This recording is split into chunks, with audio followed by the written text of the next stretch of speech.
My name is Beatrice. I am a forensic DNA analyst at Cybergenetics. We're a company here in Pittsburgh that does forensic DNA testing. I graduated from Duquesne University in 2017 from the Forensic Science and Law Master's Program. And while I was there, I actually worked at the law school and the law clinic as a student aide. So this kind of feels like home. But after I graduated, I was hired from my internship with Cybergenetics as a full-time DNA analyst, and I've been there ever since. So I'm just here to talk a little bit about what is DNA evidence, why is it important, what's happening in the field, a couple of case examples that would be relevant to you, and things that you might be facing as practicing attorneys, and then wrap it up with a little bit of trial stuff. So what do I do? In my case, I am a DNA analyst, like I said, and I get DNA data from crime scene evidence. I process it. Then I make comparisons to people like suspects, victims, whoever is the person of interest, potential clients of yours, I'm not sure. And then I write reports and I testify to those results in a court of law.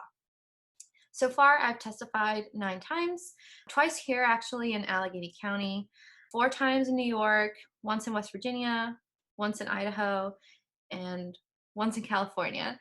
And these are all details that your expert witness needs to know because it is asked in court. And this is both for prosecution and for the defense. At Cybergenetics, we get cases from all over the world, from both defense, prosecution, police, crime lab, post-conviction agencies, innocence projects, you name it, get us data, we'll analyze it for you.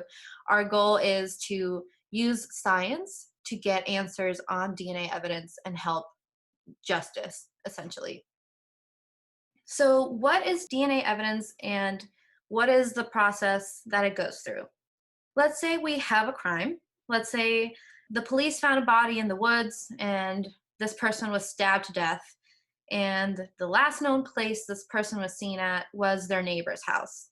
So the police go to their neighbor's house and they find that the garage is a total bloodbath. The person didn't even bother to clean up. So of course, they take pictures, but they can't take the whole floor as evidence. So what they do is they take a swab of the sample, and that swab literally looks like a one-sided Q-tip. That's what police use to take evidence. We've seen it on TV, right? And it contains all the information that would identify who the blood came from. That swab gets sent to the crime lab. And in the crime lab, that swab is cut up and put into different test tubes. Different chemicals are applied to extract that DNA from the swab. And that extract containing the DNA is put through different machines. And at the end, what you get is data. And this is what data looks like. You can think of it as an EKG, what you would see at a hospital. It looks like peaks that represent certain events in our DNA that are specific to a person when you look at the thing as a whole. And the data contains all the information that was in the sample of the blood from the crime scene. So it's full circle. So let's zoom into what this data looks like. Whereas you see in the original picture over here, there are lots of peaks representing the different locations on the DNA, and we'll get into that a little more later. I've zoomed into one of these locations so we can see it a little clearer. This is one location on the DNA, and the peaks that you see here are the information that DNA analysts use to make their comparisons to known references. So the people that would be involved in the case. If it's simple, a simple looking data, a human analyst can interpret it. But if it gets too complex, and we'll get into what that means, a human analyst needs the help of technology to interpret that data. So when we're able to make comparisons, DNA can link people to crime scenes and evidence items. Now, obviously, DNA cannot determine whether or not that person is innocent or guilty, It just can tell you whether or not perhaps that person came into contact with the item, or whether the person left their DNA behind at the crime scene. It can link people to places or items. And by doing so, it can help identify potential perpetrators and free the innocent. So let's say someone has been in jail for years because DNA testing wasn't really available until the late 80s. And let's say they really didn't commit the crime. Now, DNA testing is available, and we can take that old DNA that has been preserved, assuming it's been preserved correctly, and we can actually test it using technology nowadays. And let's say we discover, hey, this person's DNA, this person who's been sitting in jail for all these years, this person's DNA is actually not on the evidence, but there is someone else's DNA on this evidence. So what do we do here? We find that someone else's DNA is on the incriminating evidence, and we've actually had cases like this at Cybergenetics from Innocence Projects, where we've helped exonerate men who've been in jail for 20-something years for crimes they didn't commit in similar circumstances, because testing, the technology wasn't available back then. So when we can make comparisons, we know victims can get justice, can get closure, and we can move forward with the trial system. But what happens if we can't make a comparison? Why can't we make a comparison? So I mentioned before that if the data is a little more complex, a human would need the help of technology. So many crime labs are still using human interpretation methods. And what this means is that there's literally a person looking at those peaks that we just saw and making manual calculations and comparisons. But because we're humans, there are certain limitations to the conclusions that we can make. And there's certain guidelines that restrict the conclusions that we can arrive at. So when the DNA data is too complex, it's hard for a human to make any conclusions, and they often deem it inconclusive. So what by complex? I mean that the data may be too low for a human to use, so those peaks are too little for the interpretation guidelines that are put on human analysis. If the DNA is degraded over time, if the DNA is not stored properly, if it's exposed to, let's say, humidity, let's say you collect it at the scene, the swab is bloody, the protocol is you're supposed to let any wet evidence dry, because what happens when you store something that's wet? Mold growth. And mold can degrade your DNA, which means you can't really use it for comparison. It's not a good sample. So when DNA is degraded, that data looks kind of crappy. So it's not very good for comparisons, and that limits what humans can do with it with their interpretation. But most commonly, most every sample nowadays is a mixture. And what I mean with mixture is that there's more than one person's DNA on an item. So let's say I rub my hand on the computer mouse that I have here for an extended period of time, and then someone else comes along and uses this mouse for a while too. They're rubbing their hand on these little ridges. It's likely that if you swab this mouse and test it later, both my and that person's DNA will be on that sample. So that's a mixture. So more than one person. And with technology being more sensitive, you pick up a lot more DNA. So whereas back in the day, you might not see minor contributors, so people who contributed a little bit of DNA. Now technology has become so sensitive that you pick up minor traces of people. So a lot of samples are deemed mixtures. And most mixtures through manual interpretation methods, so human interpretation, are deemed inconclusive. And that's a problem for criminal justice. And that's why the field is moving towards using computers for DNA analysis, because computers can go beyond what a human can do. They don't have the limitations that we have, nor do they have to follow the guidelines that humans have to follow, because they're not as error prone as humans are, right? That's what the field as a whole is moving towards. So as technology advances, we get more information out of our DNA data. So what we're looking at hasn't changed. It's still the same DNA as years ago, but the lens through which we view it through, the method, has evolved. So here's an example. Before, we used to look at things with just our eyes. What we saw was great. You could see flowers and leaves or whatever you think is, interesting to look at. But then, now we have a magnifying glass, and now we can look closer at these objects. And we're still looking at the same, let's say, leaves, but now we can see the details in the leaves, the veins, and what have you.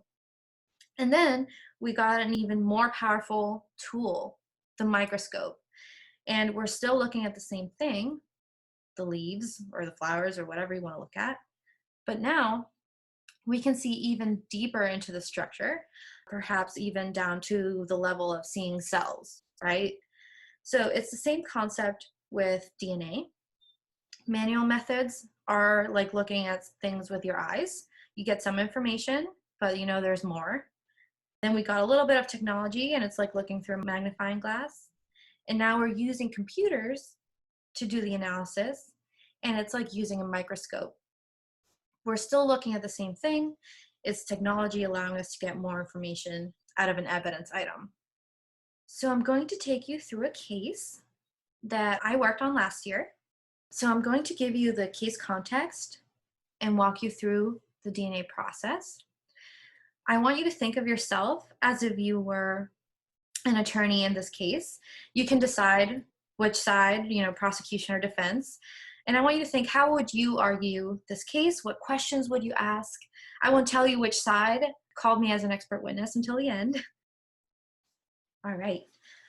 So on May 2016, a 78-year-old motel owner, Daynod Taidi, was shot in the head in his Jefferson Hills motel. So this occurred pretty nearby, Jefferson Hills.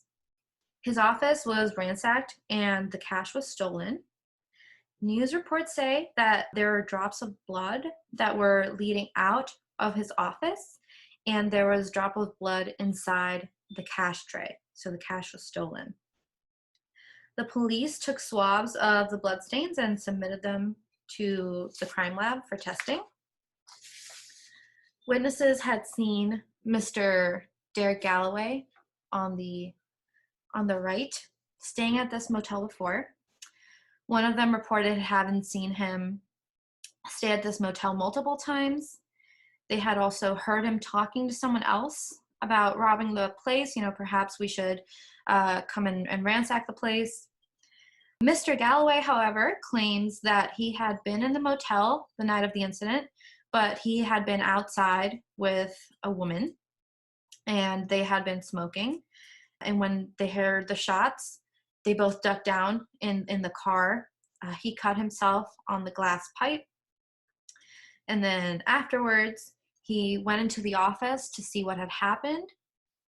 And he stated that he did not touch anything in the office. Maybe he touched a wall to steady himself, but he didn't touch anything. He said he looked around for a phone to call 911, but he didn't see one. So he left because he didn't want to be blamed for the crime. So that's the case context. So DNA testing here is pretty crucial to figure out what happened, right? So if the defendant is telling the truth and he didn't touch anything, then his blood shouldn't be on key pieces of evidence, right? So let's see what happened.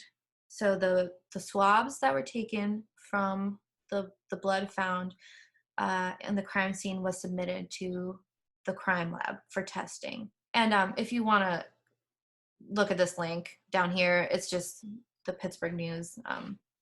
There's a bunch of articles on it too. So the blood swabs were submitted to the crime lab, and this is an excerpt from the report.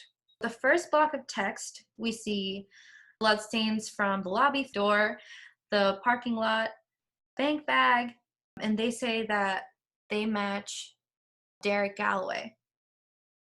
The second block of text is about the blood stain inside the cash tray. Remember, the cash was stolen from the office? The lab says no conclusion can be made regarding the victim and two other people that I've redacted, and that due to the complexity of the data, no comparison can be made to Derrick Gallaway. So the key piece of evidence that would be useful in any argument for either side, whether his blood is inside the cash tray, is inconclusive. And this is standard language for a lot of evidence analyzed through human interpretation methods. A lot of data, be it mixtures or low level, this is a lot of what we see. It's too complex or too low level or too degraded. No conclusions can be made or no comparisons can be made. So we at Cybergenetics have worked with the county long enough that they know who we are and they know about using computers to do further analysis. We've worked on over 75 cases for Allegheny County, and they're familiar with our process. We offer free screening services for any organization, so people can send us cases and get preliminary results free of charge. So once they get those prelim results, if the results are useful and they want a formal report to go to trial, that's great, we'll do that.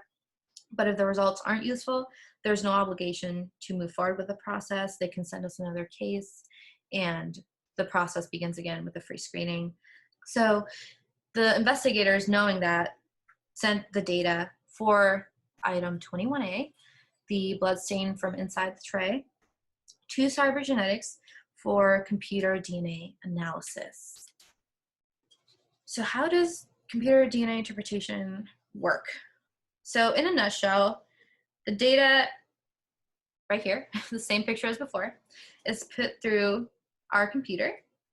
And then let's say this data is a mixture of three people.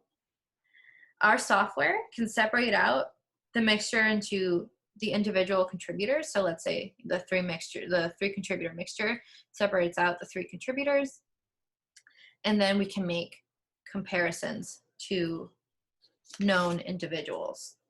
And we can calculate statistics that would indicate the level of inclusion or exclusion of this person to the evidence. So that's what you would think of as a match. You know, on TV we hear like, oh, it's a match. But nothing in science is as certain as definitely a match. We always talk about probability, and that's what we'll discuss a little further on. I won't get too math heavy, I super promise. But basically that's what computers do. Our software is called TrueAllele. This is actually little pictures from our software on this computer. It has the power to separate out mixtures into individual components and then compare and calculate whether or not a person would be associated or not with the evidence. So now I'm going to go through the slides that we present to a jury specific to this case that explains the basics of DNA and how the computer works to reach its conclusion. And these are slides that I would also use in my meeting with the attorney to prepare for trial, along with other disclosure materials. All right, so normally this would be like a back and forth. So the title of each slide is a question. What is DNA biology? On the left, there's a picture of a cell. We have trillions of cells in our bodies. And in the center of these cells, we have a nucleus or center. This nucleus contains chromosomes. That's the picture in the middle. And we get half from our mom and half from our dad. And if you unravel this chromosome, what you get is a strand of DNA.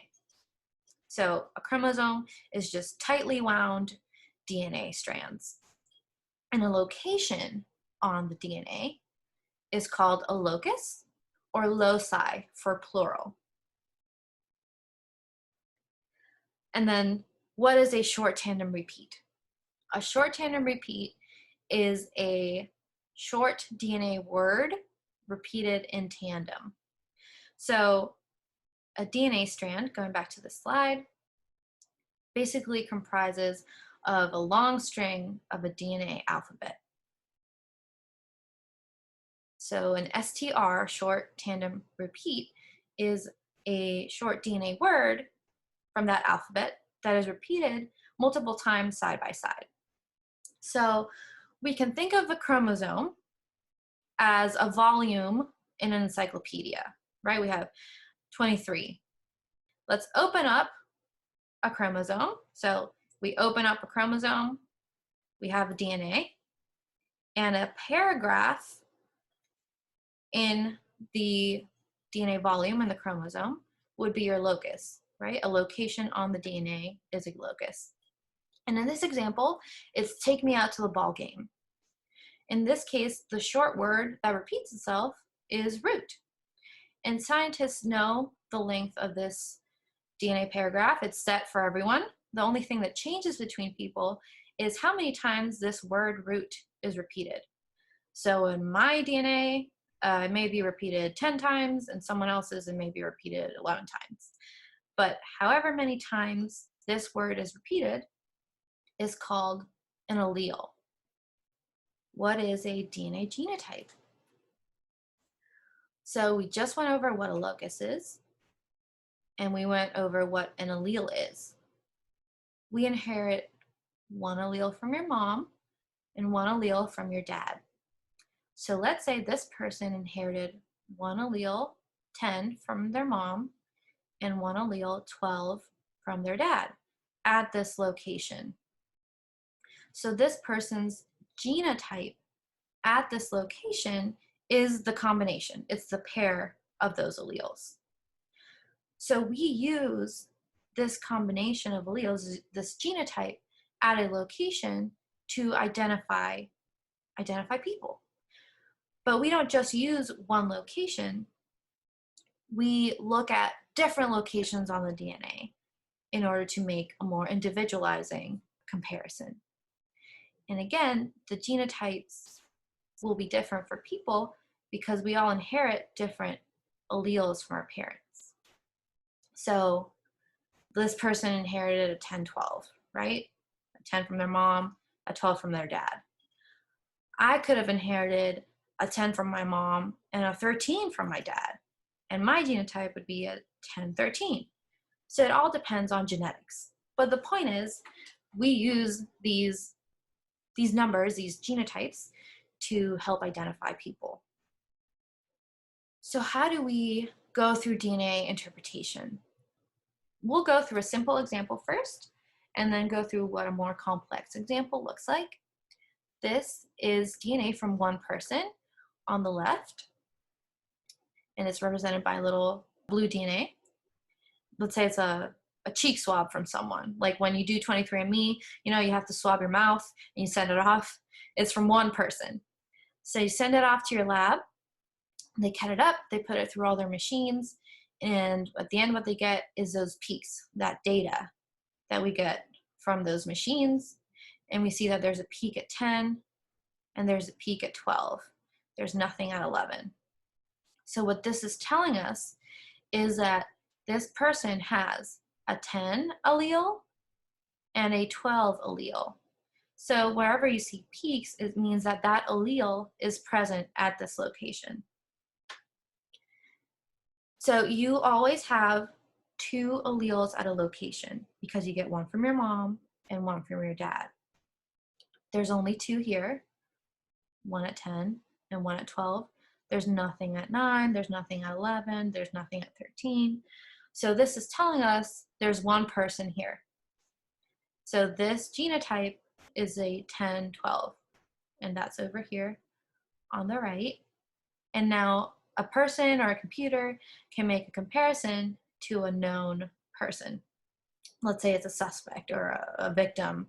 Now we can make that comparison because now we know what our evidence is. But now let's say we have DNA from two people, not just one, but two people. The process is the same. You put it through the lab and you get your data. So now you have a peak at 10, you have a peak at 11, and now you have a slightly taller peak at 12. So let's say you know that your first person is a 10-12, like the previous slide, right? So now your job is to figure out what's new. Well, what's new is the 11, right? And now you have to figure out what does the 11 pair with? And these are the options over here on the right. So the 11 could pair with a 10, the 11 could pair with itself, or the 11 could pair with 12. But in science, there's never absolute certainty. So when there's uncertainty, we assign it probability. And I know that sounds scary, but it's not as scary as it sounds. So these are just arbitrary here for just visual purposes. But we see that the 11-12 has a probability of 50. It's higher than the other two. Why? Well, we already know that blue person here is a 10-12. So we've already accounted for the 10, and we've already accounted for like half that 12. So what's left over really is the 11 and the rest of that 12 to pair up with. So that's why it has a higher probability. Doesn't mean that the other two can't happen, the other two possibilities. It's just less likely. So that's why you have lower probability. But this becomes your evidence genotype. Whereas before, it was simple. You just had one option because there was nothing else to pair with. Now you have a list of possibilities with probabilities, and that's your evidence genotype. And now the computer can make comparisons with a reference. So can computers use all of the data? So this is actual data from this case, from the bloodstain in the cache tray. And we are looking at location, D13. And all this means is some location on chromosome 13. So on the horizontal axis, we have the size of that DNA paragraph. And on the vertical axis, we have the amount of that DNA that is there. In the middle, we have the peaks. So these numbers are the alleles that are present. So we have a 12 allele, a 13 allele, and you see that the 12 is higher, so that means that there's more of that 12 than the 13. So height also has to do with the amount that's there. So the computer uses all this information, the size of the paragraph, the amount of DNA there, the highs and the lows of these peaks, to figure out the mixture, to unmix the mixture. So what it does is it proposes different genotypes for the contributors in this mixture and assigns that a probability. So it's like we were doing here. So the genotypes with a probability.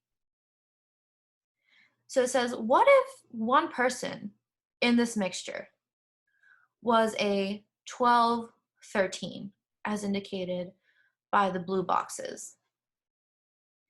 And what if a second person in this mixture had a 12-12 genotype?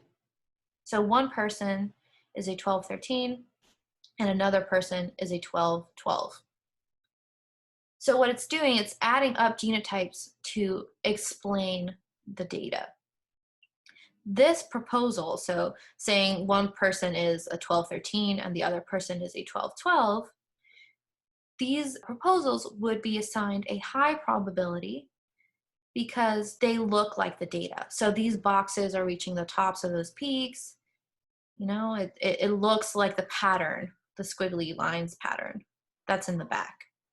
So this is a good explanation for the data behind the colored boxes. But the computer doesn't just look at, oh, what looks good on the data. It also explores every single possible genetic type that would be at this location. So it moves these boxes to different places, different heights, and assigns probability to those proposals. So this would be an example of a bad explanation, or a worse explanation rather. Now, whereas before you saw that the boxes lined up really nicely with the data, now these boxes are totally off the data. So you see the two boxes are on the left, there's no peaks here. On the right, it's the same situation. And where there are peaks, there's no color box. So the computer will consider other explanations. It actually does this 100,000 times. But this explanation, because it doesn't look like the data, it would be assigned a very low probability.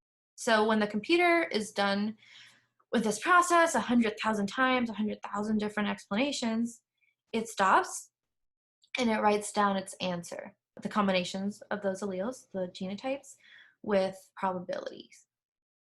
So that is what an evidence genotype is. It's a list of allele pairs, its genotypes, with probability. This is the genotype for one contributor, so the blue contributor, this one, that 1213, in this mixture for this location, this D13 location that we've been looking at. So we see here that it said, oh, it considered 1212 for this contributor, and it considered 1213. There's probably others, but they're like 0.00000 something. But you see that that 1213 has a higher probability because it looked more like the data. So now we go on to calculate a match statistic. So DNA match information answers the question, how much more does the suspect, victim, person, whatever it is, match the evidence than a random person? So a match statistic is just a ratio of probabilities, and this is how we calculate it. So what we're seeing here on this slide is the same blue bars as before. They're just a little skinnier because we added these brown bars. And what these brown bars are probability of someone random in the population having these allele pairs at this location. So the way we calculate a match statistic is we divide the probability of the evidence, so the blue bar, divided by the probability of coincidence. So the chance that someone else, someone random, that I would have this allele pair at this location. So if we were to compare with someone whose genotype was a 1212, like here, we would divide the blue bar by the brown bar. So this would be an exclusionary match statistic at this location, because the chance of someone random in the population having this allele pair is a lot higher than what we're seeing in the evidence. If we were comparing to someone whose genotype, we don't have an example here, but let's assume it's another genotype and the bars were right about the same height, that would be an uninformative comparison, because the chance of someone at random having it is about the same as what we're seeing in the evidence. So it kind of just cancels each other out. It's uninformative. Now, if we were to compare to someone whose genotype was a 1213, which is the case for Mr. Gallaway, which is the suspect in this case, we would see if we divide the blue bar by the brown bar, what we get is a match statistic of about 8.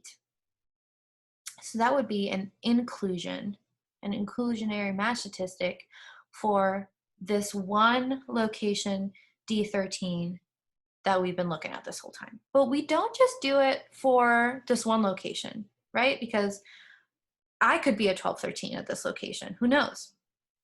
We do it for 15 different loci. You know, there are some chemistries in the lab that have more locations, but in this case, they just tested 15. So we've been looking at D13. The computer goes through this whole same process we just went through for all 15 locations. These are the names of the other locations. And on the horizontal axis, we see that match statistic. So this D13 was just an 8. That's what this bar is. It's representing that 8. So we see that some locations had a much higher match statistic. Some locations had a much lower match statistic, maybe exclusionary. But the way we get the final number, the question on everyone's mind, you know, what is the match statistic? What is the final number?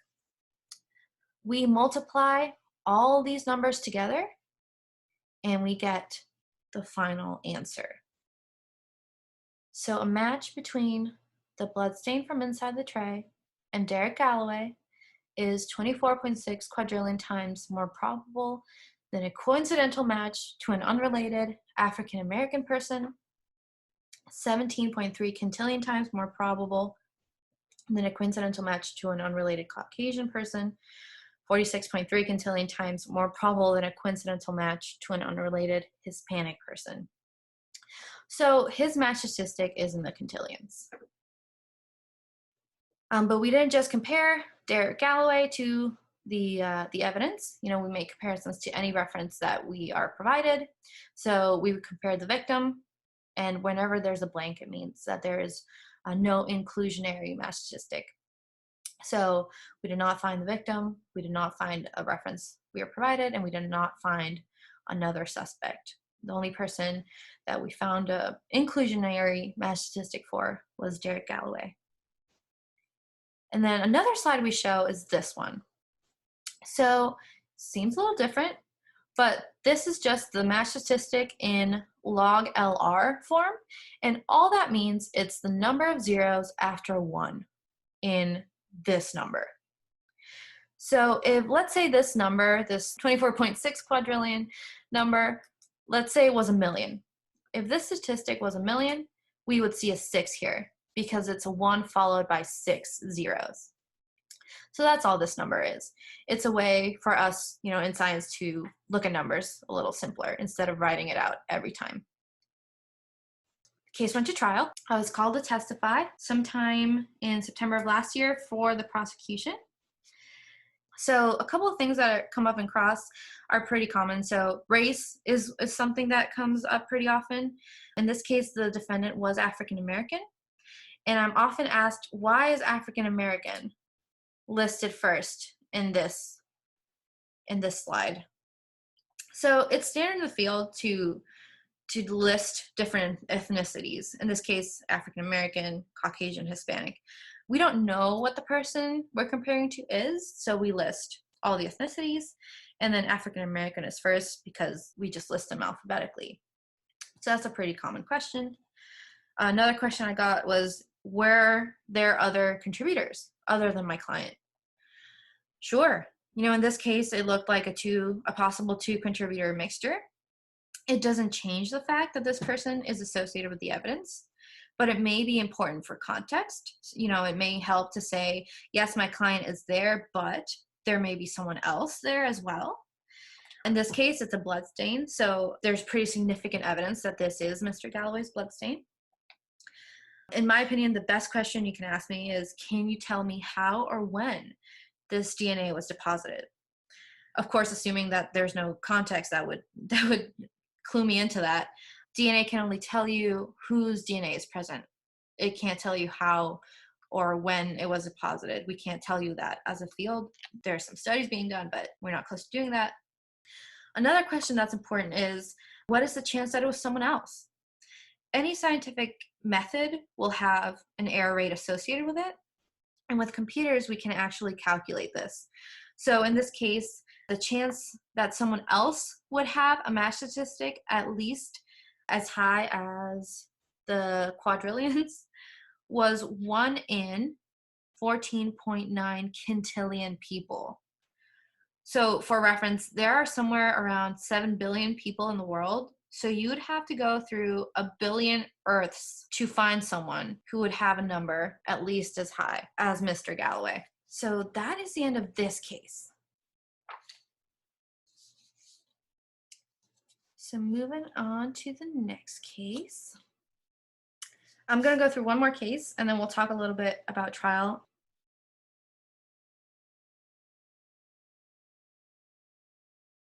April 2016, a teenage girl went to a house party with her friends, and they had drugs and alcohol, and she kind of started losing control of herself. She wasn't very aware of her surroundings.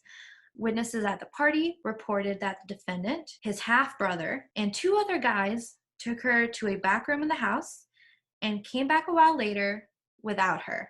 After a bit, her friends went on to check on her.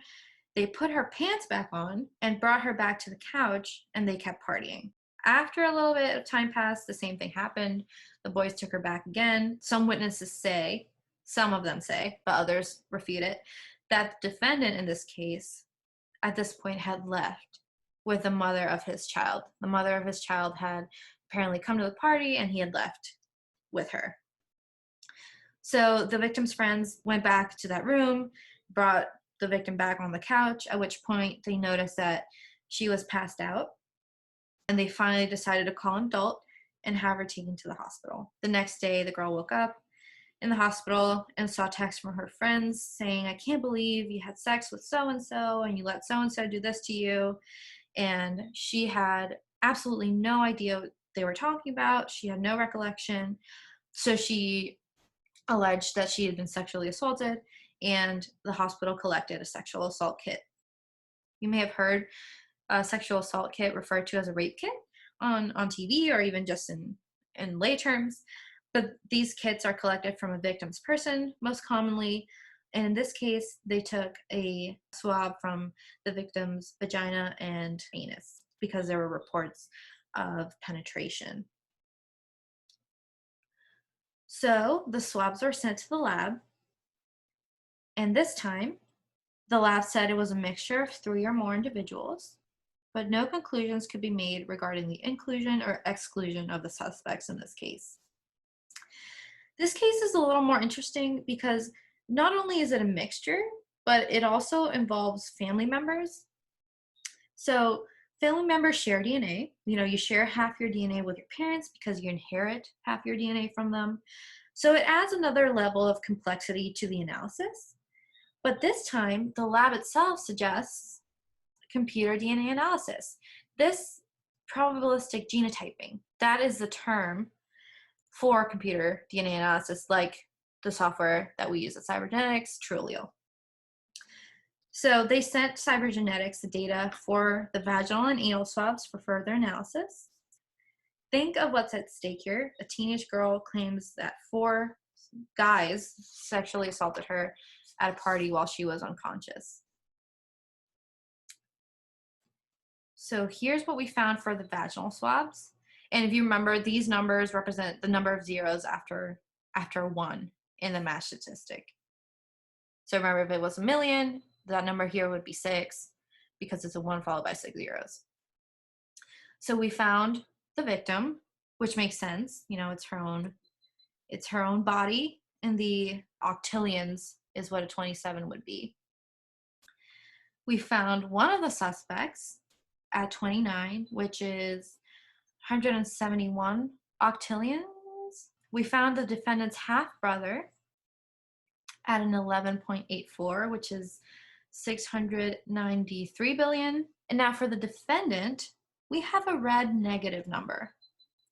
This means it's an exclusionary number.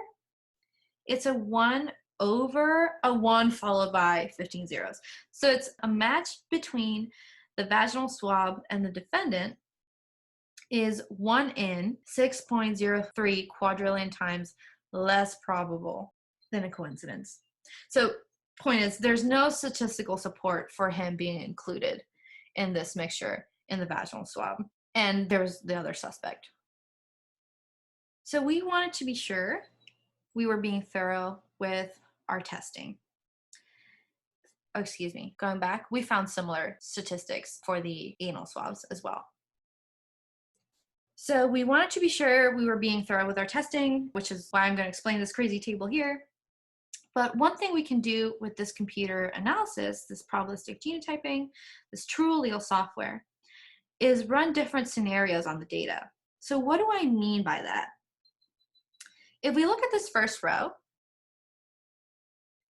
it says number of contributors is 3, assumed references is none, and average match statistic is negative 9.94. So I put the data into the computer, and it looks like there's 3 people's DNA mixed together. So I have to separate out 3 contributors, and that's it. No references were assumed here, and the statistic to the defendant was negative 9.94. Now, we got to match the victim, which makes sense because it's the victim's body. And we know that it's the victim's body because it's her vaginal swabs. So now we can tell the computer to assume that this reference is present in the mixture and focus on what's left over once she's kind of subtracted out of this mixture. And that's the second row. So we're still saying there's 3 contributors here. The victim, let's say she's present, like we know she's there. Now what's left over? Compare it to the defendant. And we got an even more negative number, -11. And now the victim had matched to one of the suspects. So now we can do the same thing. Now we tell the computer, okay, assume the victim and the suspect. Now what's left over? Compare that to the defendant. And that was even more negative. And I did the same thing with the half-brother, because if you remember in the last slide, he also matched. So these are already the 4 scenarios that we've run through, and we got a -41. So that's a pretty big negative number. Then we said, okay, what if there's actually 4 people in this mixture? Even though it looks like 3, what if there's 4 people? And what if the defendant is just such a minor contributor to this mixture? What if he contributed so little DNA that we're just missing him because we're not telling the computer that it's 4? Well, we ran that scenario too. And we assumed that the victim, the suspect, and the half-brother were there. So we've already accounted for the 3 people who would have contributed more DNA there. And even then, the statistic was still negative. So that's the power of technology. There's a lot you can do with computer analysis, and you can do it a lot faster. And this can turn the tide for, your potential client. Whereas before, it could have been deemed inconclusive, or a lot of the language we see in old reports is regarding the inclusion or exclusion. A lot of people take that as, oh, well, if you can't exclude them, they must be included. But they fail to see that, oh, they also can't include them. Or, there's that word play there. So with technology, you can run all these different scenarios and just further prove, even with this, even with all these 3, even then, he's still not there. So there's a lot you can do. And here are some excerpts from our reports from the TrueAllele computer results. So manual analysis could not unmix a 3-4 contributor mixture or make a comparison. Look at the difference in the statistics between the half-brother and the defendant. Despite sharing DNA, I know they're half-brothers, so it's not as close as being a direct sibling. So it's not as much DNA sharing. But even then, we were able to calculate very, very different, either way, inclusionary and exclusionary for both of them. So this is what the statement is. And I highlighted Caucasian because the defendant was Caucasian, but again, we don't know what the person is when the reference comes in. We just list all of them. So, we don't have this in our trial slides, it's in our report. So instead of reading this whole thing, we can just say a match between the vaginal swabs and the half-brother is 693 billion times more probable than coincidence, period. And for the defendant, we can say a match between the vaginal swabs and the defendant is 67.1 quadrillion times less probable than coincidence. The less indicates that it's exclusionary. So I testified at the trial on April of 2018 for the defense, and I taught the attorneys, the jury, the judge about probabilistic genotyping. When you mention the term like that, it sounds intimidating, but there's no need to be scared of it once you sit down and explain it. Cross-exam didn't exactly address my testing, the probabilistic genotyping part of it. The prosecutor didn't ask me something important. Is this reliable science? That's something that is important to ask any expert witness. Is what you're doing even considered reliable science? So that's something that you would want to keep in mind when you are examining a method or a witness. Instead, he asked me more about the lab's protocols. So these items, and let me go back to, he asked about, you see here it says sperm and E-cell fractions. So what that means, it involves a process that the evidence goes through in the lab, especially when sperm is involved. It's usually in sexual assaults, for example. It's an extraction for DNA that the lab uses that is meant to separate out the sperm cells from the skin cells when there is, indication of sperm cells being present. So his whole line of questioning wasn't on the science that I was doing, but more on, could these results be because it's just the sperm fraction and not the epithelial, the skin cell fraction? Could his skin cells have been lost in the process? Well, first it says combined, so they combine them. But second of all, this isn't a perfect process. So just because, let's say, they tested the sperm fraction or they tested the epithelial fraction, it doesn't mean that it just contains sperm cells and just contains epithelial. Oftentimes, you are going to find some crossover because the process is not perfect. So, it's literally a person with a pipette in a little test tube trying to suck that part of the test tube out. Unless they use robots, which a lot of labs do using automation. So you're going to get a little crossover. So that's not really a good line of questioning, because I'm not the one to even answer those questions. That would have been a question for the lab. And ultimately, the defendant was found not guilty of sexual assault. All right, so let's go on to wrap it up with trial. So we've been talking about the power of technology and how it helped in cases, but before I'm even allowed to testify to those results, I have to qualify as an expert, right? As an expert, I have to have knowledge, skills, experience, training in what I'm talking about. So I'm a DNA analyst. I can't be testifying to an autopsy report because I would have no idea what I'm talking about. So the first thing that happens in trial is direct exam. The first thing we do is establish my qualifications as an expert witness. So just kind of going to go through some of the questions that I usually get. So it would be, what's your occupation? How long have you been at this occupation? What do you do in that occupation? What degrees do you have? And from where? Do you have any awards or any honors? Do you belong to any professional organizations? In my case, they asked me, because I don't work at a lab, I work with the computer interpretation part of it. They asked me, have you ever worked in a lab? That's important because it would establish my knowledge of what happens before I get the DNA evidence. Have you ever performed any scientific studies?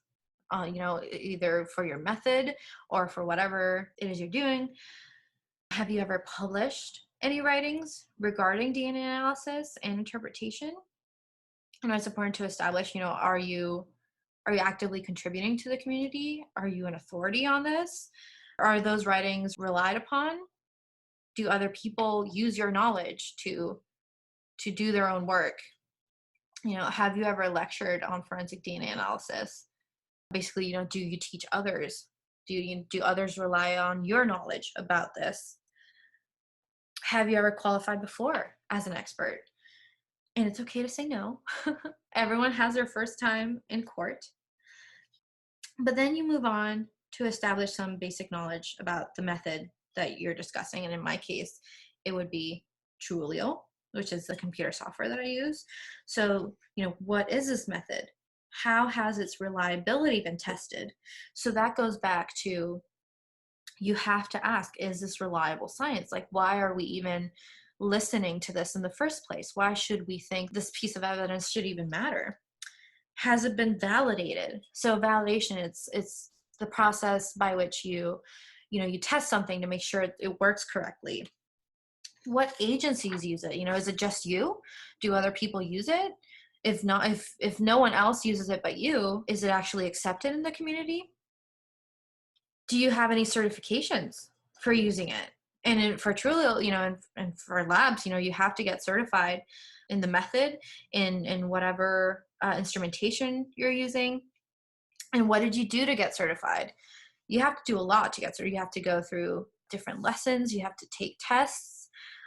They don't just give it out to everyone. You have to have knowledge and expertise. Is this method used in court? Yes, it is. And then the attorney moves to, qualify you as an expert in DNA evidence interpretation in my case. Obviously, the opposition has a chance to cross, which we'll get to in the next slide.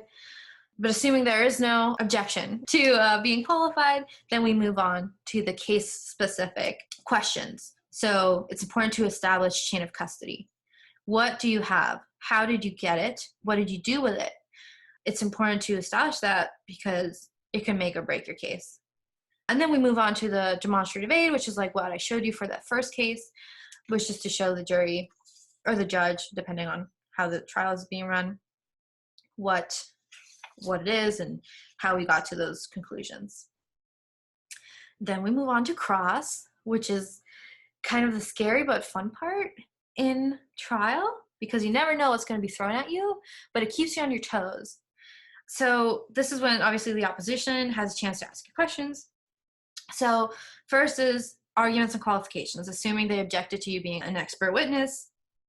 I've gotten questions like, is your university real? I know a coworker was asked to provide her diploma. She obviously didn't have it on her, and she actually had to search for it. They often ask us more details about the lab procedures to see like if we understand the whole process. Chain of custody, like I said, very important. Breaking chain of custody would mean that someone could have tampered with the evidence, which could break your entire case. Bias is very big. What decisions did you make with your own bias to get a specific outcome? Were you biased against my client for some reason? Arguments on the methodology. Is this method reliable? Why are we using it? What makes it the right thing to use in this case? How is it different and why is it better than, let's say, manual analysis? So a lot of times in court, I have to answer, well, the lab method wasn't conclusive, so now we're using computers, and so on. Error is very big. What is the chance that you're wrong? And like I mentioned before, any scientific method is going to have an error rate, the chance that you're wrong. And we calculate that with the chance that someone else in the population would have a match statistic at least as high as this person. Reproducibility is very important in science. You don't just do things once and take the answer and say, yep, that's true. We run the computer multiple times because we have to make sure that the answer isn't just a fluke. We want certainty in our results. DNA transfer is something that's become more prominent in court. Could it be that my client touched something and then that something touched the evidence? We're seeing this a lot. So I think my first case, it was a sexual assault of a minor, and the man had licked her neck, her cheek, and her ear, and he was on that evidence. The match statistics were very high. And the attorney asked me, would it be possible that the dog licked my client and then licked the girl's face? Could his DNA be transferred that way? Well, in that case, the first thing that disassembles that argument would be the lab test for human saliva. So no, but it's also human DNA. So no. But even something less silly, my client wears a hoodie all the time. And he lives with roommates who might be thugs. And they used his hoodie to wrap around this gun and hide it. And that's why my client's DNA is in that gun. Well, is it possible? There are studies out there that experts in the DNA field are conducting on how often does DNA transfer from a porous material to a non-porous material? What about something that's wet, it's like a pool of blood versus something that's dry, like dried, flaky blood on a porous versus non-porous material? So your expert has to be prepared to bring up these studies on the stand and talk about them and be comfortable talking about them. And then there's something called admissibility. So you might have heard the term admissibility hearing. It's a challenge to whether the evidence or the method should be admitted into court. Depending on the state you practice in, you have to meet the Frye or Daubert standards.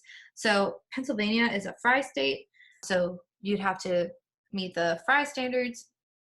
But during admissibility hearings, your expert, and in this case, DNA would be your scientist, would describe studies. Because basically the scientific testing is what would help the trier to determine whether or not it's admissible. So your expert would have to meet Rule 702. You would have to establish that this is why this person is an expert witness. They must be qualified by knowledge, skill, experience, training, or education. Their testimony has to be based on facts or data. Their testimony has to be coming from reliable methods. And your expert must have reliably applied these methods to the case. So this is the rule that would apply to your expert witness should you go to an admissibility hearing. For a method like the computer analysis through TrueAllele, what's important here is scientific testing. Reliability, which is one of the major things in admissibility, is determined by scientific testing. So attorneys who are well prepared can present the scientific evidence without a problem. You just have to talk to your expert, have them explain it to you. Don't be afraid of the math and the science, because if you talk to your expert and you're comfortable talking to your expert, they should be able to explain to you these concepts in a simple way, because it's science and it might sound complicated, but it all comes down to testing. And these are not horrible to understand. TrueAllele in itself, for example, has been validated over 35 times. There's over 35 studies, 8 of which have been published in peer-reviewed scientific journals. Peer review is one of the prongs of Daubert. And this picture is just our latest one. We are validated for mixtures up to 10 contributors, which is a pretty big deal because manual methods generally can't go past 3, maybe 4 contributors. So it just shows, look, technology can even go beyond what we expect. I'm just gonna wrap it up with a big picture. So we've gone through the whole process. Let's put it all together. So crime happens, DNA is left behind. Evidence is taken from the crime scene and sent to the lab. The lab produces the data containing the DNA information. And if it's simple enough, they can produce results. But if it's too complex, like it's a mixture, it's too low level, it's degraded, something like that, then they can't make any conclusions with manual interpretation methods. But that's where technology like TrueAllele would come in. Software that does computer DNA analysis. It separates out, let's say it's a mixture, it separates out the mixture into individual contributors and makes comparisons to people. Not only does it calculate inclusionary match statistics, but also has the power to calculate exclusions. Then a report is generated, and those results are taken to trial, and then you come in and use science to achieve justice. So that is all I have for you guys today.